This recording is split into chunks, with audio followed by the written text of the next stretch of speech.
పునర్జన్మతో సమానమైనటువంటి ప్రసవ వేదన అనుభవించి ఎంతో నెత్తురు పోగొట్టుకుని ఎన్నో ఉపవాసాలు చేసి ఎంతో పథ్యం చేసి ఆ పిల్లాన్ని బతికించుకుంది. నీ తల్లి అంత ప్రసవ వేదన పొందినందుకు సార్థక్యం వహించిందయా, నీలాంటి కొడుకు పుట్టాడంటారు. అందుకే ఏ తల్లి కన్న బిడ్డో అంటారు. ఆ రామలక్ష్మణ భరత శత్రుఘ్నుల యొక్క కీర్తి విని పొంగిపోయాట దశరథ మహారాజు గారు. రీమంత కీర్తిమంతశ్చ సర్వజ్ఞా దీర్ఘదర్శిన, వాళ్ళు సర్వజ్ఞులు, అన్నీ తెలుసు. దీర్ఘదర్శిన, రాబో కాలంలో ఈ పని చేస్తే దాని ఫలితం ఎలా ఉంటుంది వాళ్ళు లెక్క కట్టుకుంటారు, లెక్క కట్టుకుని చేస్తారు. ఏ పని పడితే ఆ పని, ఎలా పడితే అలా వాళ్ళు చెయ్యరు. వాళ్ళు మహారాజులు. ఆ అధికారంలో ఉన్నవాడు ఒక కార్యాన్ని చేసే ముందు నేను ఇవాళ ఈ పనిని ఇలా చేస్తే భవిష్యత్తులో ఈ పని ఎంతమందిని బాధ పెడుతుంది, ఎంతమందిని సంతోషపెడుతుంది, సాకల్యంగా బాగా ఆలోచన చేస్తే తప్ప చెయ్యనటువంటి వాడై ఉండాలి.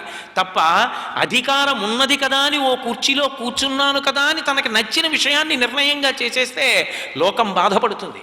అందుకే తనొక పని చేసే ముందు ఆ పని వలన లోకము పొందుతున్నటువంటి సంతోషాన్ని లెక్కలో పెట్టుకుని చేసినటువంటి వాడెవరున్నాడో, తన అభిప్రాయమా లోకము యొక్క ప్రయోజనమా అంటే లోక ప్రయోజనాన్ని ప్రధానంగా స్వీకరించి ఆలోచించి నిర్ణయించుకోగలిగినటువంటి దక్షత ఉన్నవాడు దూరదృష్టితో ఉంటాడు. తనకున్నటువంటి వ్యూహంతో, తనకున్న తెలివితేటలతో అలా ఆలోచించి నిర్ణయించగలిగిన నైపుణ్యంతో ఉంటాడు. అది భవిష్యత్తులో గొప్ప యువరాజు అవుతాడు రామచంద్రమూర్తి. అంత గొప్పగా రామరాజ్యం నిలబడుతుంది, శ్రీరామరాజ్యం అన్న పేరు నిలబడుతుంది అనడానికి అదే సూచన. శ్రీరామరాజ్యము అంటే మీరు బాగా గుర్తుపెట్టుకోవాలి, శ్రీరామరాజ్యము అంటే కొత్తగా ఏదో పరిపాలన కాదు. శ్రీరామరాజ్యం అన్న మాటకు అర్థం ఏమిటంటే యథాశాస్త్రం. శాస్త్రం ఎలా చెప్పిందో అలా పరిపాలించాడు. ఇంకొక మాట రాముడు అనలేదు. రాముడు పరిపాలనకి సింహాసనాన్ని మీద కూర్చునేటప్పుడు ఇంకొక మాట అనలేదు. రాముడు అన్న మాట ఏంటంటే తస్మాత్ శాస్త్రం ప్రమాణంతే కార్యాకార్య వ్యవస్థితౌ, నా బుద్ధి కాదు, శాస్త్రం ఎలా చెప్పిందో అలా ఉంటానన్నాడు. అది శ్రీరామరాజ్యం. శాస్త్రాన్ని పట్టుకున్నాడు. అందుకే రామరాజ్యం ఆదర్శమైంది అన్న మాటకు అర్థం ఏమిటంటే నువ్వు శాస్త్రాన్ని పట్టుకుంటే రామరాజ్యం వస్తుంది అని. నువ్వు రాముడివి కానప్పుడు రామరాజ్యం ఎప్పటికీ రాదు. అలా అయితే రామరాజ్యం వస్తుంది అంటే అర్థం ఏమిటంటే నువ్వు శాస్త్రాన్ని పట్టుకోగలిగితే రామరాజ్యం తీసుకురాగలవు అన్నది దాని తాత్పర్యం. అందుకని రామరాజ్యం అన్న మాట వచ్చింది. కాబట్టి ఆయన ఎంతటి గొప్ప పరిపాలకుడు కాగలడు అన్నదానికి ఇది నిర్వచనం, ఇది ఉదాహరణ. అందుకే ఆయన ఈ ప్రపంచంలో కేవలముగా అవతార ప్రయోజనం రావణాసుర సంహారం తప్ప వేరొకటి కాదని రావణ సంహారం చేసి వెళ్ళిపోతారని ఆయన అనలేదు. దశవర్ష సహస్రాణి దశవర్ష శతాని చ అన్నాడు. 11,000 సంవత్సరములు ఈ భూమి మీద ఉంటానన్నాడు. ఎందుకు?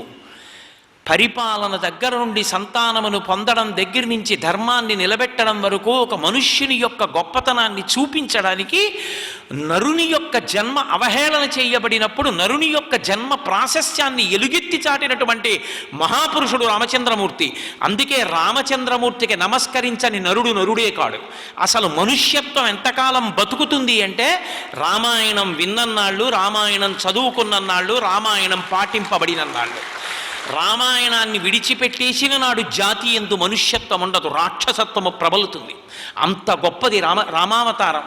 అటువంటి రామచంద్రమూర్తి హ్రీమంత కీర్తిమంతశ్చ సర్వజ్ఞ దీర్ఘదర్శిన. ఆ అన్నదమ్ములు నలుగురు అంత గొప్ప ఆలోచన సరళి కలిగినటువంటి వారై చక్కగా పెరిగి పెద్దవాళ్ళు అవుతున్నారు. ఎంతో సంతోషిస్తున్నాడు దశరథ మహారాజు గారు. చతుర్ముఖ బ్రహ్మగారు ప్రాణులలోకెల్లా ఉత్కృష్టుడు. ఉత్కృష్టమైనటువంటి ప్రాణి అయినటువంటి దశరథ మహారాజు గారు ఎంత సంతోషిస్తూ ఉంటాడో అలా సంతోషిస్తున్నట్ట దశరథుడు. ఇప్పుడు ఓ కొత్త దిగులు ఒకటి వచ్చింది, చిన్న దిగులు. ఏమిటి? ఇంత మంచి కొడుకులు, ఈ కొడుకులకి తగిన భార్యల్ని తీసుకురావద్దు. ఎందుకు ఆ దిగులు దశరథ మహారాజు గారికి అంటే ధర్మం అంతే. ఆడపిల్లని కన్న తల్లిదండ్రులు మగపిల్లవాణ్ణి కన్న తల్లిదండ్రుల దగ్గరికి వెళ్ళరు మా అబ్బాయిని చేసుకుంటారా అని. మగపిల్లవాడి తండ్రి ఆడపిల్ల ఉన్నటువంటి తల్లిదండ్రుల దగ్గరికి వెళ్ళి మీ పిల్లని మాకు ఇస్తారా అని అడగాలి. ఓ తాంబూలం ఇచ్చి, అయ్యా మా వంశగౌరవం, మా ఇంటి మర్యాద మీకు తెలుసు, మా ఇంటికి ఉన్న ఐశ్వర్యం ఏమిటో మీకు తెలుసు, నాకు తగిన కోడలు ఎక్కడుందో వెతికి తీసుకురండి అని పెద్దల చేతిలో తాంబూలం ఉంచుతాను. అందుకని పెద్దలు నిర్ణయించినారుగాన వాళ్ళు పెడతారు అవతల వాళ్ళ ఇంటికి. అప్పటికి ఆ పిల్ల పూజ చేసుకుంటూనో వ్రతం చేసుకుంటూనో ఉంటుంది అని శాస్త్రం. సర్వం శ్రీ ఉమామహేశ్వర పరబ్రహ్మార్పణమస్తు. స్వస్తి.